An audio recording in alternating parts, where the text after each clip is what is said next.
Welcome to Makers International, a podcast of makers, connecting with makers from all around the world. Here's your hosts, Jamie Page, Chris Cute, and now, Richard Morley. Hello. Good morning, good afternoon, good evening, good night, good times, whatever time it is, and wherever you are listening. Joined me, as always, Mr. Chris Cute. Hello. Talking of blown away, it's Jamie Page. G'day, mate. Presumably, anyone listening in the future, Chris will have edited out that initial bit, and that would just make no sense whatsoever. Which is well, at least you didn't say. Best. At least you didn't say throw a shrimp on the Barbie, so we're all good. Jamie on the Barbie, and no, we won't go there. All right, backstory. We were talking about an Australian friend of ours, and so there you go. That's as far as I'm going with it. So, Richard, go ahead. You should have left them in suspense and thinking, I really should listen to the live show, but you've ruined it now, Chris. Oh, well, it's going to get edited out anyway, so whatever. Well, okay, fair enough. So, but anyway, talking of the live show, obviously a big welcome to our live listeners, and they are in no particular order, and I'm sure, as always, I'll miss people out. I'm going to go up the list this time, so starting from the most recent. We've got Damo, Uji Kapibi, H Bespoke, Steve Coombs, Steve, our silent partner from Harneal Media, and Anna B, Kareem Hassan, and Karam Hassan. I never get it right. Cuz, Andy Pugh, and Ian in the Shed. And I've stopped there because there's like a little banner on my thing that from YouTube that says keep your comments polite and all the rest of it. So, and I'm sure there's other people above. But massive welcome to our live listeners. Good old ads. Yeah, we all like ads, don't we?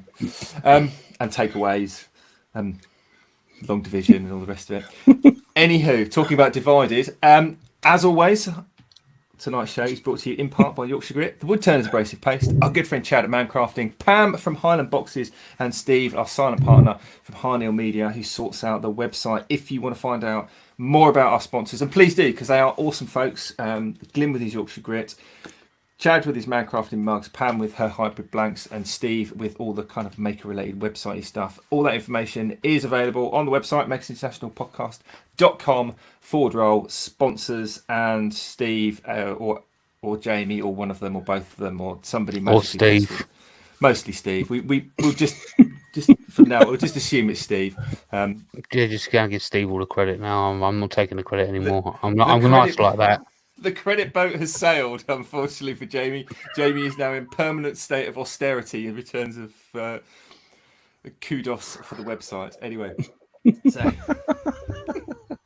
so we've established that Jamie does no behind-the-scenes work for the podcast whatsoever. Yeah, I'm just the eye candy. Oh, you're absolutely. And Jamie, I think you're. We're in deep trouble, boys. We have very specific job roles on this podcast, which obviously changed and evolved over with the names of the I do everything, and they Chris sit back does and all do the rest. hard work in the background. He sorts out what we're going to talk about. He does the thumbnails. He sorts out the live. I just mouth off for the first 15 minutes of the 15-minute show, and Jamie's our eye candy / marketing manager, because you do all the advertising on the Facebook groups, don't you, Jamie? Yeah, which is why both of our listeners know about us. And Steve does the website.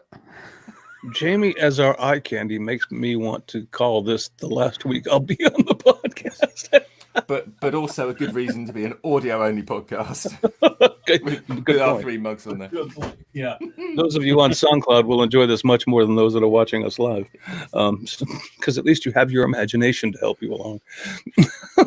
What do you know? What it's just occurred to me, because I've actually got the list in front of me this evening, Chris. I know we've got kind of a topic that we were going to talk about, and we get all the kind of houseworky stuff out of the way at the beginning, as long as I remember. But I do actually have a list, and it says on there random listener questions, and it's just occurred to me I haven't actually asked you for what seems like all year, because we're about the 857th of April at the moment, aren't we? Do we have, which is following the 950th day of May, yeah. Yeah. Do we have any random listener questions ever?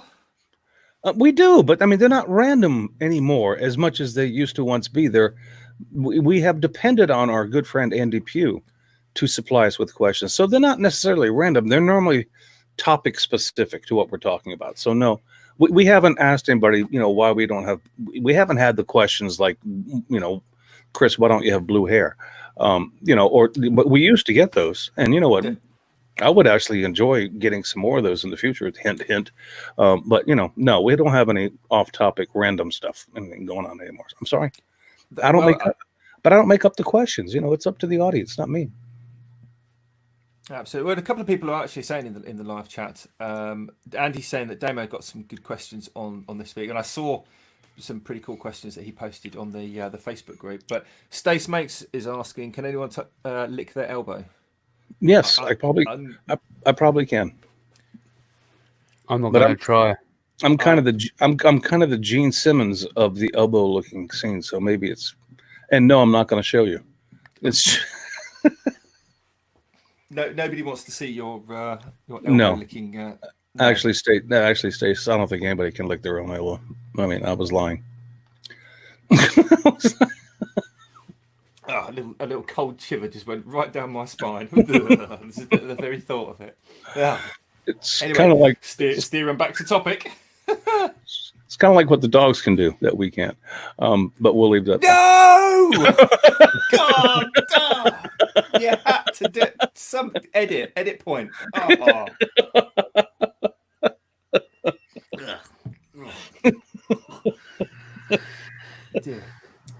Wow. Anywho. Hey, what can should we hit the topic this week? Because I apparently we'd better. We absolutely. That was a rhetorical question, obviously. We called it. What do we call it in the end? Questionable questions. Yes. Yep. See, I mentioned before, Jamie does all the kind of marketing because he's in loads and loads of Facebook groups. I'm in very few. Because he got kicked out. Because I opted to leave a lot, and various, and I did get kicked out of a few as well. But that it's by the by. Anyway, when I am on Facebook, I don't know about you guys or anyone listening, yes, and I genuinely mean this in the best possible taste, which is what people assume is not the case, because that's generally why I get kicked out of Facebook groups. Anyway, that's another topic. So genuinely mean it in the kind of nicest possible way. I just see the same questions being asked, and I think, why are you asking that question? And I know I totally get, there's no such thing as stupid questions, only stupid answers. I actually 100% subscribe to that. But when I say stupid, I don't mean stupid questions. I mean, like, if you think about it, and I asked all these questions myself as well. If you think about it, are they really important questions? And I guess if you don't know what you don't know, then they probably are. But they're sort of questions that I wish I'd known the answer to without having to ask them, like straight off the bat. Does that make sense? You know what? I find silly questions. I'll call them that.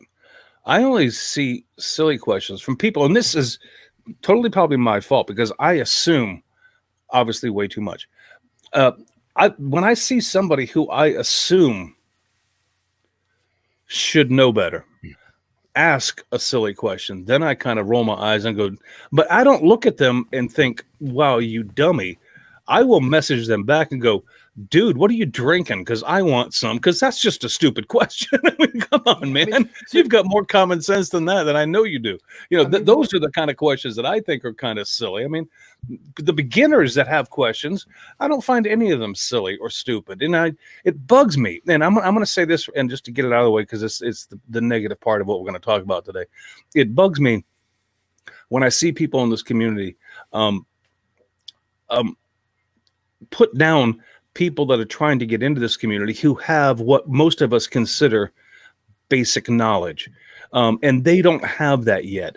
And rather than actually helping them, which is because, I mean, Richard, you've been in this community for, I don't know, 7 years. I've been in it for like 5 or 6. And this community has never been exclusionary. It has never been an elite club. It has always been very welcoming, always welcoming into new people and actually encouraging people to get in the community with us. And so I've never seen, prior to, I don't know, the last year and a half or so, anybody ever ridicule somebody for asking a silly question. and then occasionally it happens today. And I'm not going to point fingers or say that it's widespread, because I don't think it is. It's just that it does happen, and it kind of annoys me when people do that. Yeah, but I think that's, I think that's more a societary thing. But that's a word. I think you get that in any group, whether your group is stamp collecting or airplane number collecting. And the larger the group grows, the more it gets prevalent. I hear you. Totally. Yeah, I think that's a societary. I don't. Is that even a word? You know what I mean, don't you? Yeah. So anyway, one of the questions that kind of I saw, and there's a couple that I see a lot, like over and over. I just think they're not stupid questions, but I mean, and I might be completely way off base here, and correct me if you think the opposite. Is someone will put a picture of a plank of wood that they've found, been given, stolen, mugged off some old lady, whatever it is, and they'll put a photo of it on Facebook, and they'll go, "Can anyone identify what wood this is?" And then straight away, there's 5 comments, and they're all from 5 different people with 5 different species of wood. And then you go back an hour later, and there's 25 comments, all from the same 5 people, all arguing to each other why it's not the other 4. It's a pointless question. It's not a stupid question. It's a pointless question. It's almost to my mind, it's an irrelevant question, because unless you go, unless you're asking the question because you want to make a outdoor garden table, and is the wood suitable?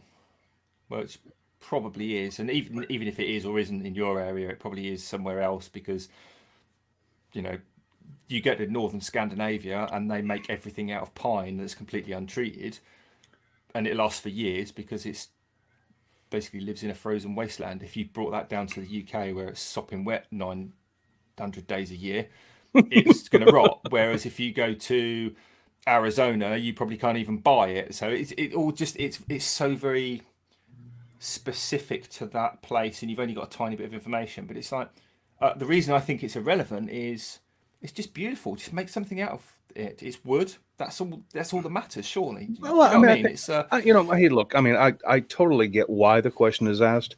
I do, because if you're interested in it and you're just getting into it, and then you're inquisitive. Okay, you want to know what this is, because you want to know what you're working with, so that when you complete this project, maybe the first project you've ever made, and somebody comes along and admires it, you can stand there and go, yeah, that was made out of blah, blah, blah, blah, and so you sound knowledgeable. I mean, I don't have a problem with it. The problem what I have with hey, here's a picture, what kind of wood is this, is the fact that, first of all, it's going to be, unless it's extremely obvious, it's going to be impossible for anybody to actually give you a correct answer. But even asking that on Facebook, if you don't really know what it is, you're going to get like 6 different answers.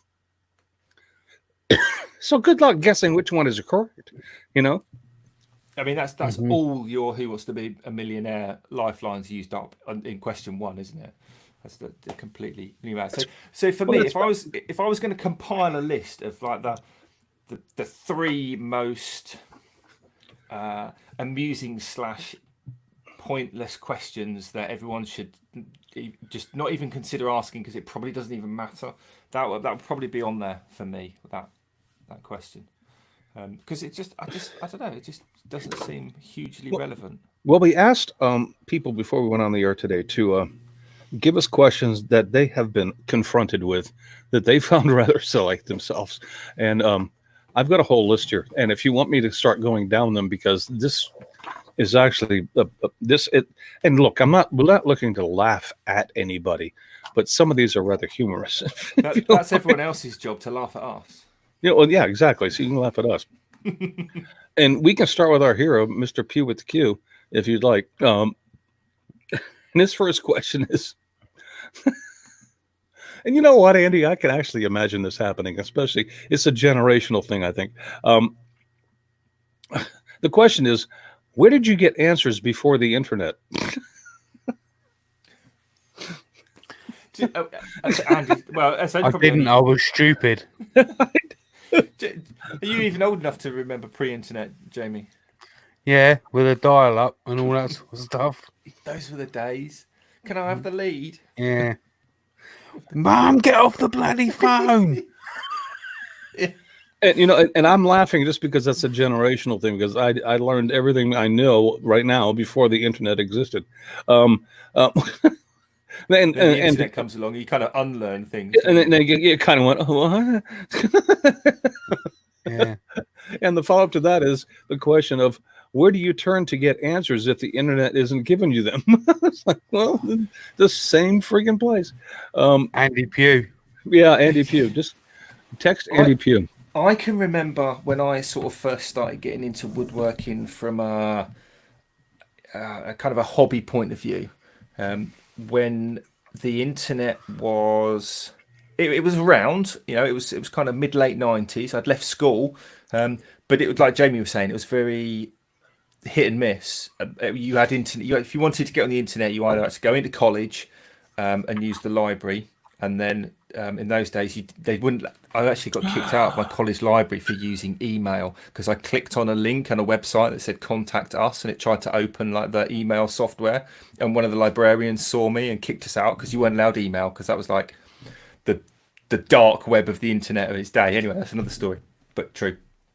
I forgot where I was going with that. So yeah, like back in those early days, it was a bit hit and miss. Although there was internet, I didn't have it at home or anything like that. So I used to go to the library. I got loads and loads of good information from library books, reference books. That's where I learned most of my stuff too. I mean, I mean, I don't want to go into backstories here because I don't want to prolong this any further than I have to. But the interest in the basic knowledge I actually learned in person. But when I wanted to expand upon that, there was no other resource besides reference books for me to turn to. And then basically then it was just a matter of me looking and going, okay, how was that done, and trying to figure it out. And then, obviously screwing it up for the first 4 or 5 times you try it, and then figuring it out the 6th time. Anyway, all right. So the next one that Andy asks, and Andy, I don't know how prevalent this is in the maker community, but I'll go ahead and ask it because, out of respect for you. How come in a classroom is the person with 2 degrees that asks all the questions? I can tell you, it's because that person has 2 degrees that he asks the questions. At least that's my opinion, because and gives the answers. The one who asks the questions is the one who's learning. The one who tells you is not learning. He's teaching. So the one who asks the questions is learning, and that's why he has 2 degrees. So that's my opinion on that. All right. And the final question from Andy is, and this one I think we can all probably relate to. In one way, shape, or form in our lives, we can always do it, is when you're out in your shop or when you're out busy in doing whatever you're busy doing. When somebody walks in and goes, "Hey, are you busy?" When you clearly are. It's like, yeah, that's a questionable question. Andy, I'll give that one to you because it's obviously like, no, honey, I'm just, clipping my toenails at the moment. Why do you ask? Why do you ask? It's like, oh my God. I've got a question, right? Go ahead. Why is it that all talking electrical devices like Alexa and Siri and things like that, why do they all have a female's voice? By default, but you can change it to a bloke. I know, but they're trying to say something.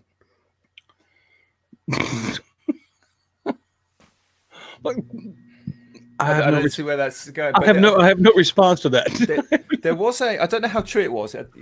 It goes, I guess, to not 40% of all questions starting with the words apparently are all made up. But I heard somewhere, or apparently, or I read somewhere, or in the back of my mind, there's a reason that, do you remember the old stick on the windscreen sat navs that people used to buy from Halfords or wherever because the car didn't have them? It still had tape decks.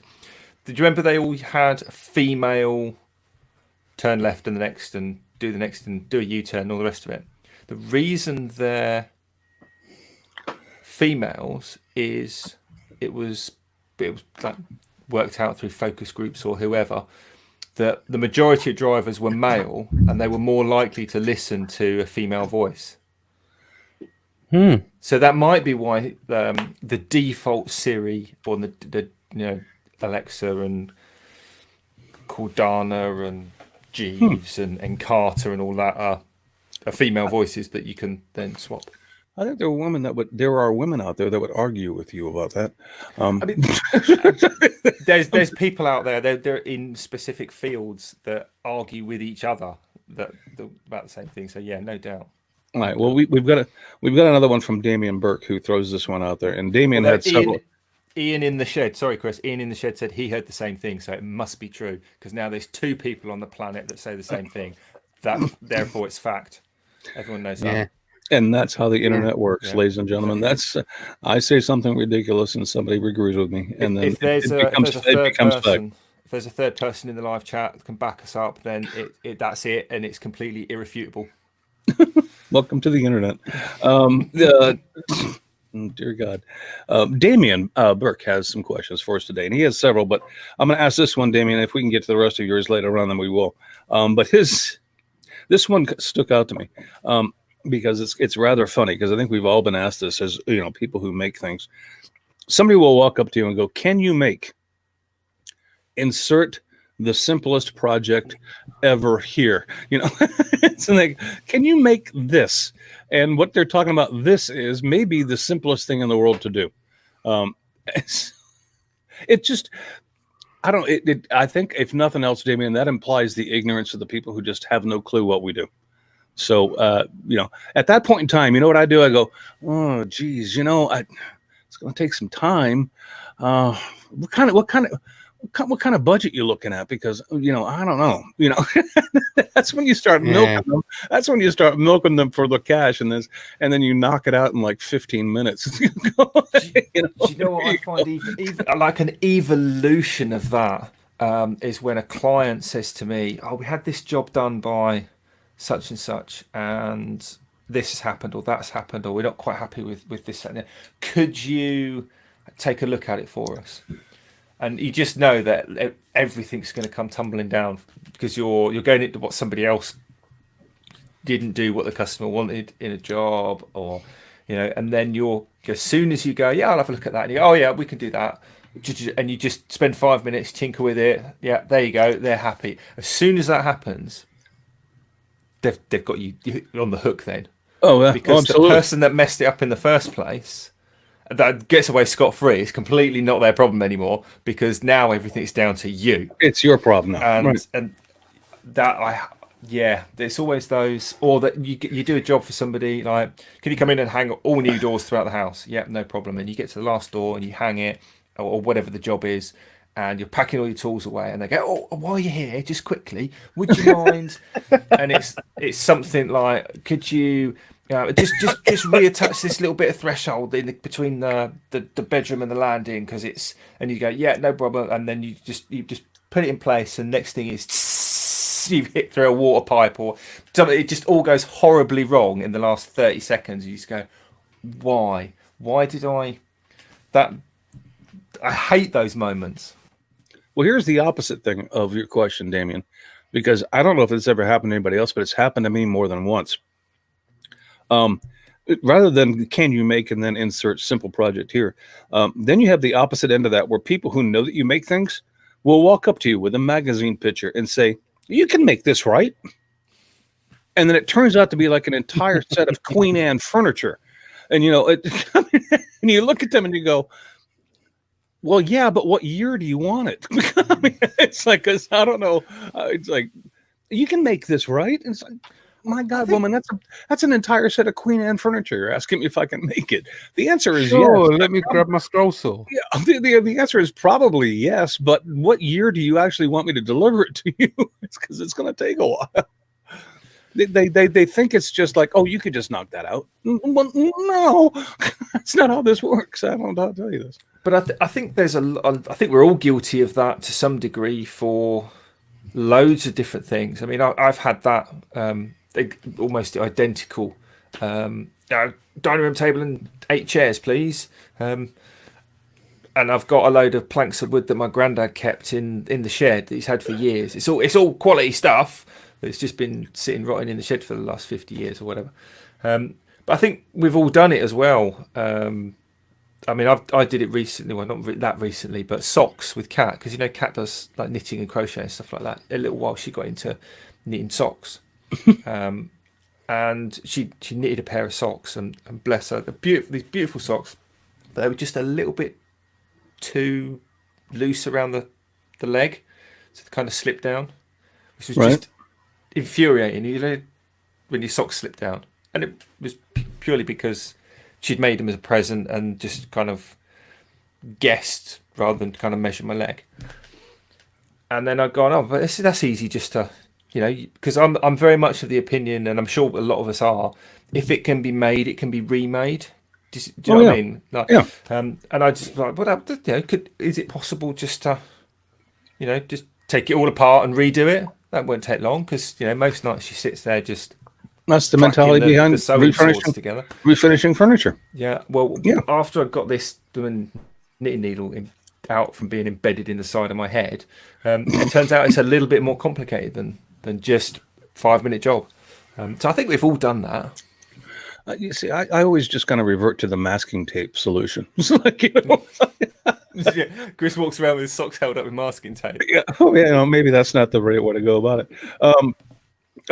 Here's another one, and a lot of us roll our eyes at this, but you have to understand where it's coming from, because and I've seen this question asked more times than I can probably tell you, but you have to remember where it's coming from, because these people just don't quite understand yet. Is it how many meters of no tape does Chris get through? No. It's like they walk into a group, or they walk into a live collection of people, and they go, "Hi guys, this is my first time here. I got a question though." And then you go, "Okay, what's the question?" And they go, "What's the first tool I should get?" It's that's where you just kind of put your head in your hands and you go, "Dude, what are you looking to do?" And it's like we tend to kind of want to disparage people for asking that question, but that obviously is an ignorant question from somebody who's just trying to learn. And I try to remind myself of that before I roll my eyes and go, "Oh my God, I can't believe this guy just asked that question," because it's one of those questionable questions. It's like, you need to be a little more specific about that, about what tool are you talking metalwork? Are you talking about crocheting? Are you talking about carpentry? I mean, what's the first tool I should get? I mean, even in woodworking, you get that a lot. I'm new here. It's that kind of thanks for the ad. Yeah, comment exactly. A new group. I'm just setting up. You'll get like a. I don't know. I've just finished working as a insert trade, or and it's not a bad question to ask. I'm just saying the people who are going to respond to it need to understand where that question is coming from before they get all freaking uppity about it. Because well, that's what I was going to say. Because you almost get into the same situation as the what species of wood is this? Because you go back in 5 minutes afterwards, and it's those 5 comments saying you should get this, you should get this, you should get this, you should get this, and then an hour later it's 25 comments, and they're all arguing what the other 4 are wrong. But it's I gotta pause this chat, because Andy asked a question. He says, "Do they train you to resist answering those questions sarcastically, or is it allowed?" You know what, Andy, I mean, I can only tell you what I do. And you do you. I mean, I'm not going to tell you what's right and what's wrong. But if we truly are trying to be a welcoming community that wants to grow the community, then maybe answering that question sarcastically isn't the best thing to do. But I mean, it's just a thought. I mean, you respond however you want to. But for me, that's kind of a reason why I dislike Facebook for that, because right. If you asked me that in person, I'd probably give you, I'd give you an answer. Depending on who you were and how much I knew you and how much I thought you knew me, might kind of rank it on the sarcasm scale to, you know, answering somebody who's never met me and answering Jamie at the other end. Oh, well, if it was Jamie asking that question, I'd belittle the hell out of him. Exactly. There's your two parts of the spectrum. Two different things. But I mean, you know what? I never even responded. I never responded to that question until I know what they're looking to do. Because if somebody asked, Chris and Emma, the Dragon Tail Turnings family, asked me, and I emptied their wallets. Yes, just buy everything. Was it today? There was a post on Facebook? It was like a memory, I think it was. That was Chris Murray. Yeah, it was posted on like a picture of the lathe like a year ago, and it was like, "Damn, Jamie Page emptied my pockets." And then this is what it looks like now. But I mean that's a classic one as well, isn't it? Because you know I mean that came about as a result of Maker Central and. Basically Susie, Emma and Chris all being there and all kind of getting stuck in with the turning. If they had gone into a Facebook, like a woodworking Facebook group and gone, we want to get into woodworking, what should we buy first? There probably would have been answers like, a miter saw or a table saw or, you know, a good basic set of hand tools or, you know, all these things. And probably not even a lathe would have entered into it. Because unless you're a turner or you turn or have turned, it's probably not an area. It's very similar to scroll sawing. Unless you've kind of seen it and done it at some point, it's probably not an area of woodworking that you give much thought to. Do you know what I mean? So maybe they never would have got into it. The reason why I brought that question up was only because it's so vague of a question to ask.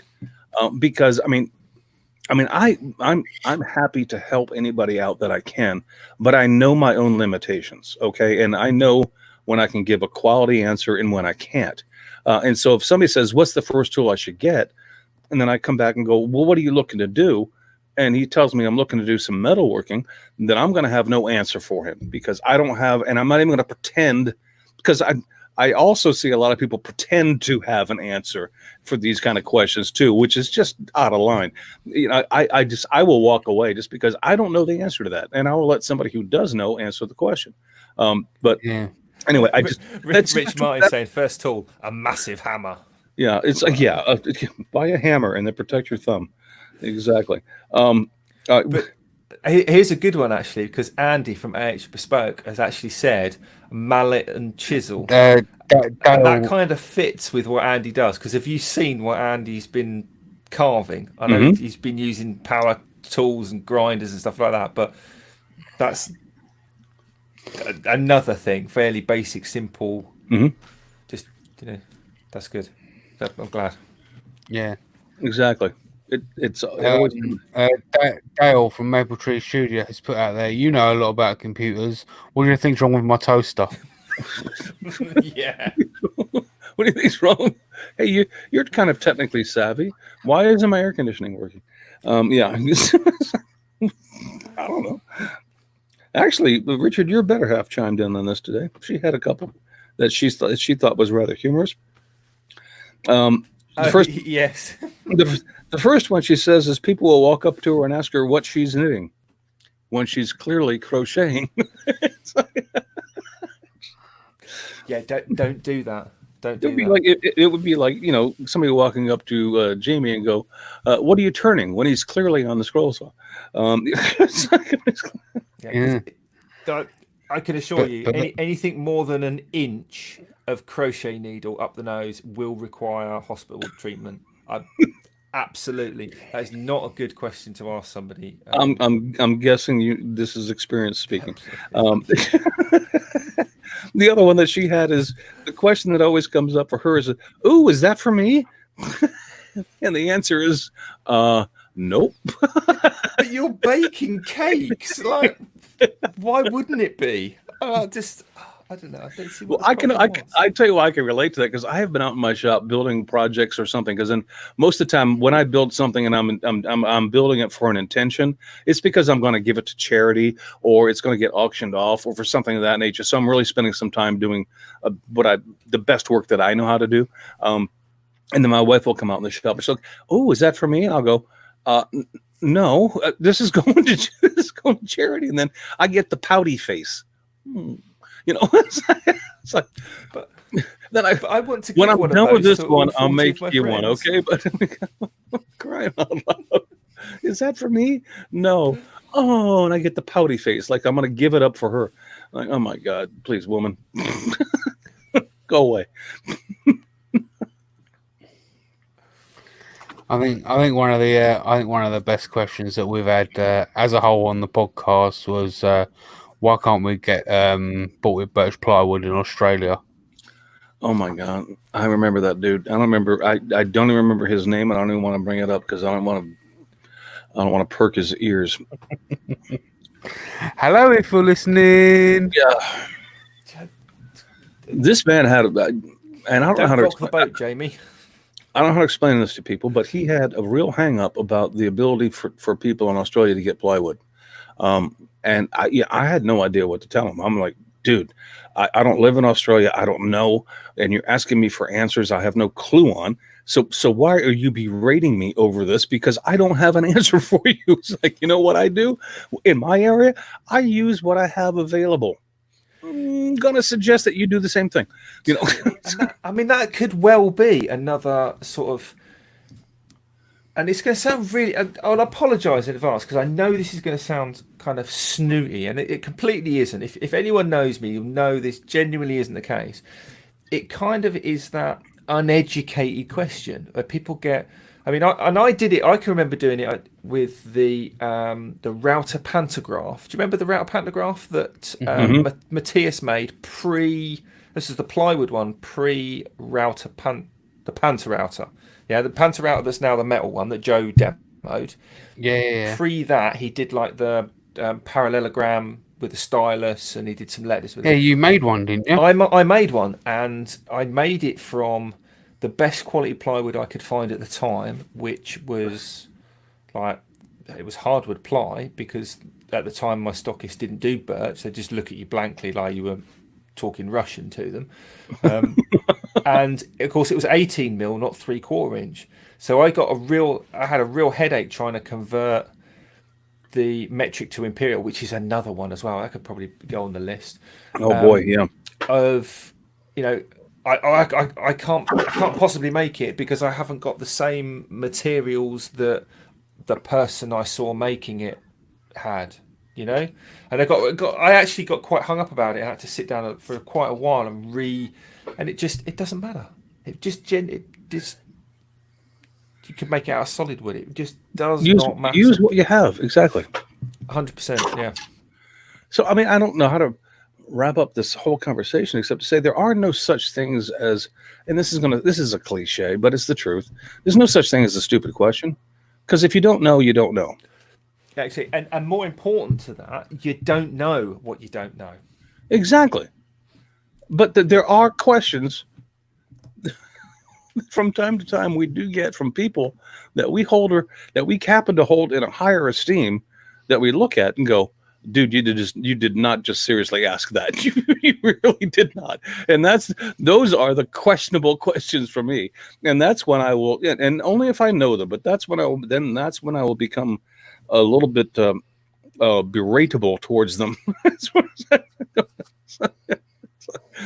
But just somebody who's new and doesn't know, I will never be that way to them. It's like, first of all, what it does is it makes you take a deep breath, because it makes you go back how many years you've been doing what you've been doing and go, okay, back to the beginning. How did I figure that out? Okay. How can I talk to this person at the level that they are? And it's, sometimes it's difficult. But if you have any kind of compassion at all, you can always work it out. And, and you can do it sometimes in a jovial way, but, other times, maybe not so much. I've got one last one that I think for me sums up both sides of the question and answer side. So you get somebody new asking about something, and then somebody with a bit more experience and knowledge, or a group of people with more experience and knowledge, answering the question and answering it with their favourite thing. So it'd be like Chris asking, you know, I'm getting into woodworking, what should I buy first? And me saying router and Jamie saying scroll saw, and then me and Jamie arguing about which is better. And I'm gonna use this question as an example, because I know, Chris, you are the font of all knowledge when it comes to finishes. Yeah. No, I don't know about that, but I mean, you know a lot about finishing, and you're good at finishing. People saying, what's the best finish to use on like an outdoor project? And loads of people saying, oh, you should use Danish oil. Oh, you should use teak oil. Oh, you should use finishing oil. Or and none of the above. And so, what's wrong with tongue oil? Well, because the first three are all basically tongue oil with diluted down with spirit. And then people arguing about this, that, and the other, and it just. Yeah, I hear you, but it's especially for exterior stuff. Then it comes down to being a little bit. You have to go down the rabbit hole a little bit, and then you have to know what kind of wood they're working with, and where it's going to be, and where is it going to be? What kind of wood are you working with? And then I can tell you what kind of finish to put on it. Because if you're building a pine picnic table and the pine is totally untreated, and you want it to last 5 years, then the finish, hands down, that you should put on that friggin' thing, upside down, top, bottom, edges, everywhere, is a spar urethane. Hands down, that's going to be the best finish you could put on a pine picnic table that you want to last for 5 years. There's no better finish than that. There isn't. I'm sorry, there isn't. But again, I mean, and this is it. We're exactly now doing this, you and I. No, exactly, we are. Because I'm telling you, there is no finish that will last as long as a spar urethane will for 5 years. I can prove it to you. I can. It's not even a question of whether it's if or an opinion. I can show you the absolute facts that will show you that is the finish you should use if you want it to last that period of time. Okay, and whereabouts is this bench going to be? Well, okay, there's the next question. Is it going to be in the shade? Is it going to be out in the middle of a patio, being rained on every day with UV light hitting it every day, full bore? I mean, because then your finish is going to diminish over time depending on the exposure it's being given. Okay. So yes, that's what I mean as well. It's not just because, and America is great for this, because you have all the extremes of kind of world. You've got deserts. You've got northern Alaska in winter. Absolutely. You've got torrential rain and wind in Chicago's up in the top left, isn't it? Right. In that neck of the which is a big deal, especially when it comes to finishing, because if that wood is going to expand and contract a lot, it means it's going to crack, and as soon as it cracks, it's going to crack that finish. So there's a whole lot of variables you need to look at, but for a beginner who just wants to do something and say, I just want something that I can put out there, and what's the best chance I've got to have something that's going to live for 5 years? That would be my answer, because it's the basic answer, but it doesn't mean it's the best answer. As this person gets into the craft and learns more about it, they're going to find that out for themselves. 100%. Kat has just jumped in with some cool questions. Jamie, do you want to, because this is all a bit weird on my computer, can you see Kat's questions? Because they're classic. Yeah, sure. Boxes or briefs? Talk about questionable questions. That is the original questionable question, that is, isn't it? From only because of the person we originally asked it to, but yeah. That's yeah, I mean, it's kind of borderline unaskable. But also, Kat's asking is why do you never see baby pigeons? That's a damn good question. I don't think I've ever seen a baby pigeon. No, exactly. No one ever does. You never see baby pigeons. Apparently, though, according to Dale, Maple Tree Studios, it's because they're all in pigeon school. I don't know how true that is. If anyone else out there has seen that, then obviously 2 people on the internet. Oh, great. Now we're going to have people building little pigeon schoolhouses and nailing them to their backyard. And they're going to stop building the picnic tables for the squirrels. I was going to say, that that's like a big, we're going to have the same thing, isn't it? Oh, God, for pigeons. Yeah. What part of a snake is its knee? Yeah, that's a good question. That's one of those pointless questions, I think. But Like, how do you grow seedless grapes? how do you replant them? Oh, yeah, Dale said Karen told him, so it's got to be true. Yeah. Is that Karen from accounts? Is a Jaffa cake a cake or a biscuit? Do you know what? There is, and again, it's one of those apparently things, but I read, and this actually came up when I used to work in pharma, in one of those kind of corporate BS, start the day with icebreakers and trust falls on some outbound Hyam Briggs personality test day thing that they used to do to waste money and write off for tax. Anyway, the company, it's all to do with tax, and biscuits are deemed as luxury items, so there's no tax on them. Oh no, so there is tax on them, but cake isn't a luxury item, so there's no tax on it. Yeah, and the way they define whether it's a cake or biscuit is biscuits go soft as they age, and cakes go hard as they age. Yeah. So what they did is they put the Jaffa cakes out, and the cakes go hard if you leave them out. Therefore, it's a cake, not a biscuit, or something, or whichever way round. If Dale's saying they go soft, or whichever way. That's it's something to do with tax and yeah, again, more corporate days off doing. That's just way too much information. Yeah. That's just way too much information. You had to ask. Yeah, along with pointless questions, you get pointless answers. Apparently, it's like, because if your biscuits go soft and your cakes go hard, then obviously you shouldn't have made that many. It's like, because. Well, you shouldn't have bought that many. And what the hell were you doing leaving them on the side, not eating anyway? That's a total. Oh dear. Yeah, here's another one. Why is it called beauty sleep when you wake up looking like a troll? Yeah.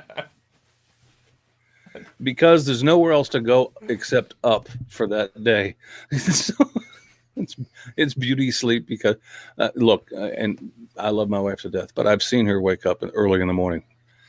And let's just say she's not looking. I hope so. She's not. Well, of course I have, Richard, but I'm just saying she's not looking her finest at that moment. Okay. And I don't think most of us are, whether it's a male or female. We're not exactly at our level best the moment we crawl out of a friggin' bed from the night. We got hair laying everywhere. It's like, and then, the eyes are all puffy and droopy, like, where's the coffee? Where's the coffee? But that's another question Stace Makes asked. Tea or coffee? Coffee. I'm an American, so that's an easy answer. I mean, I'm English, so coffee. I'm tea. I like coffee. I drink coffee. And when I'm in the States, it's difficult to get tea, admittedly. But American coffee is amazing. Let me ask you a question, though, Richard, because you have been in the States, and I know the kind of tea that is available in the States. Have you had tea in the States? I have had tea in the States. How does it rate to the English tea? Because I have a funny feeling I know the answer to this.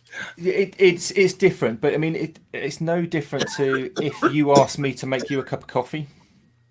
I don't drink coffee. Okay.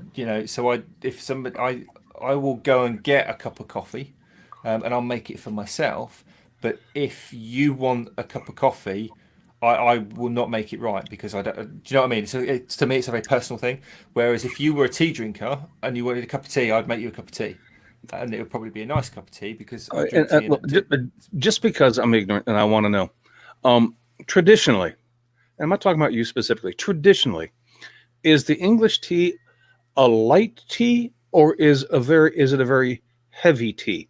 Meaning, is there a lot of tea flavor in the water, or is it a very light tea flavor in the water? No, normally it's because it's black tea leaves, isn't it? It's not like green tea, so it's a heavier tea. Yeah, I mean, if you drink it without milk, I do. Then you'd be like, it's really strong. Because here in the States, I mean, we have we have Bigelow. I think probably the most famous one is Lipton. But I never use one tea bag. and a cup of tea. I always use 2. So And I'm because if I'm gonna have it, let's friggin' have some. I don't like this kind of translucent water stuff that people call tea. It's just like my wife drinks that green tea stuff. I'm going, why don't you just heat some water up and drink that? I mean, but again, it's a Lipton is weak, Chris. I agree with you. Lipton is weak. That's why I put 2 tea bags in there. It's a very personal thing.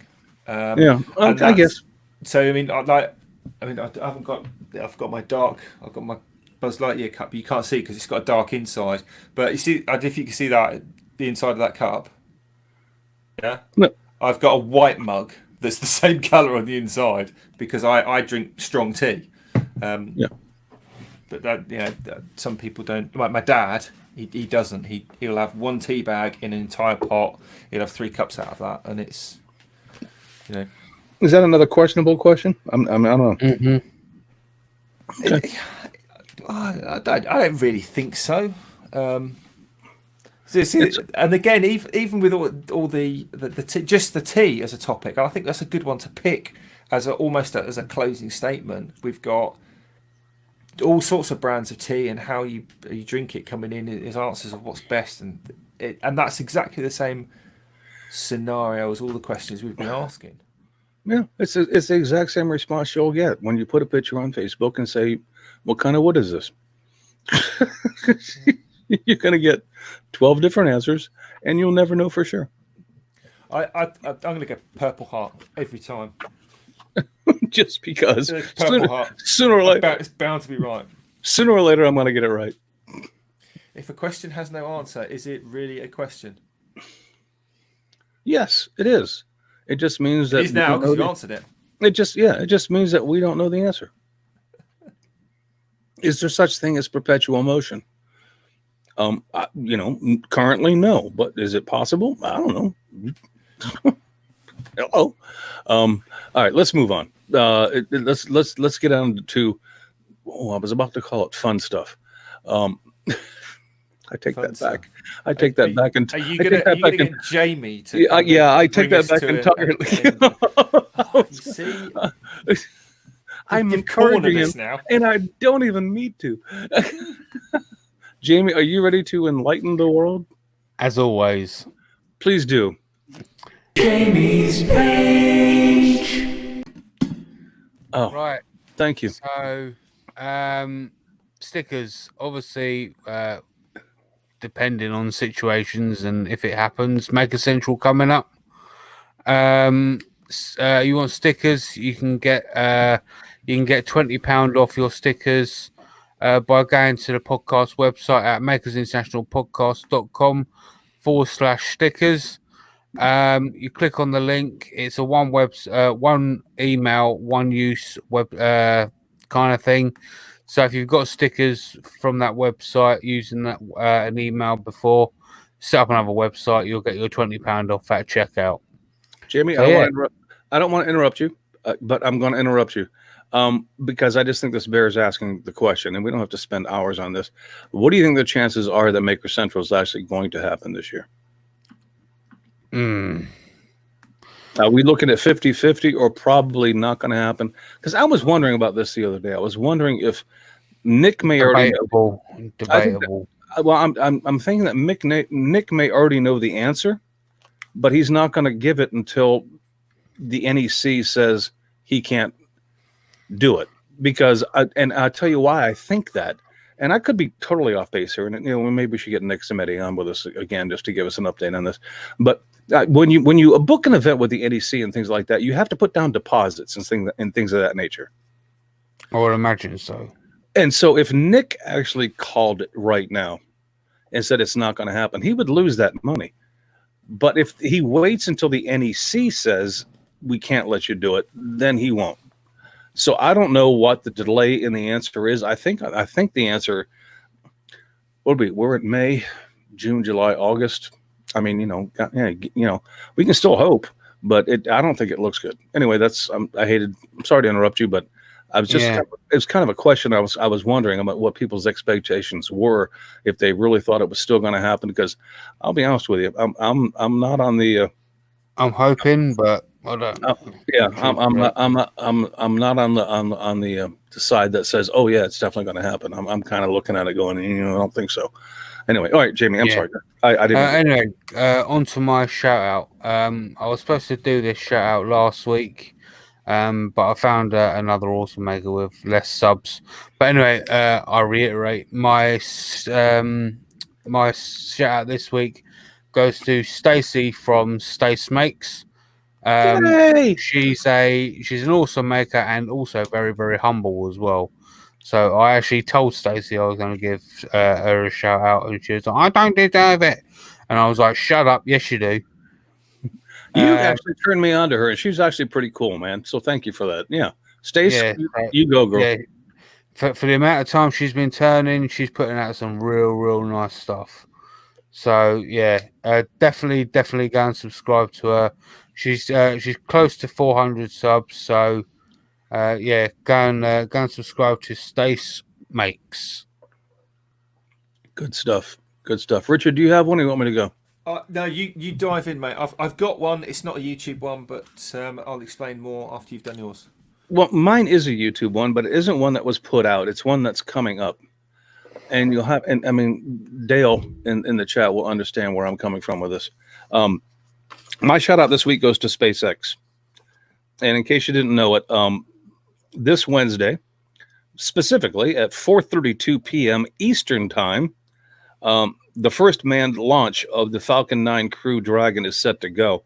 It's going to be the first time since the last space shuttle launched in 2011 that astronauts are going to be launched from American soil into to the International Space Station, and that's kind of a big deal. And it's because it's the first private company that is ever going to put astronauts into space, as opposed to NASA and the United States government. So it's kind of, well, I don't know. I mean, I'm kind of a space geek, so I'm into that kind of stuff. If you guys aren't, then I mean, I understand. That's fine. No big deal. But if you want to check it out, once again, it's this coming Wednesday. I mean, the scheduled launch time, barring any delays, is 4:32 p.m. Eastern time, which I guess in the UK would make it 9:32 your time.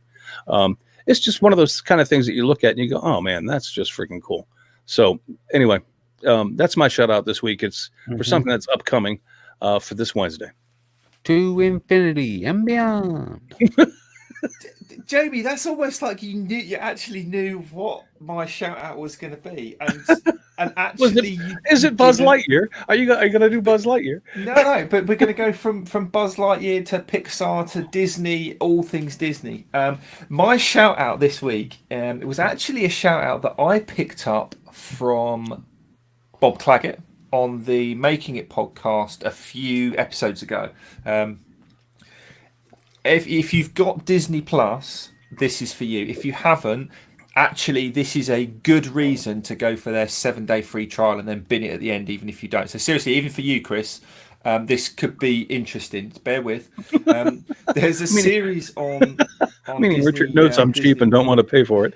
No, I mean, and you probably wouldn't sit and watch all the Star Wars films, is what I meant. But there's a series on there called Prop Culture. Yeah, I've heard about that.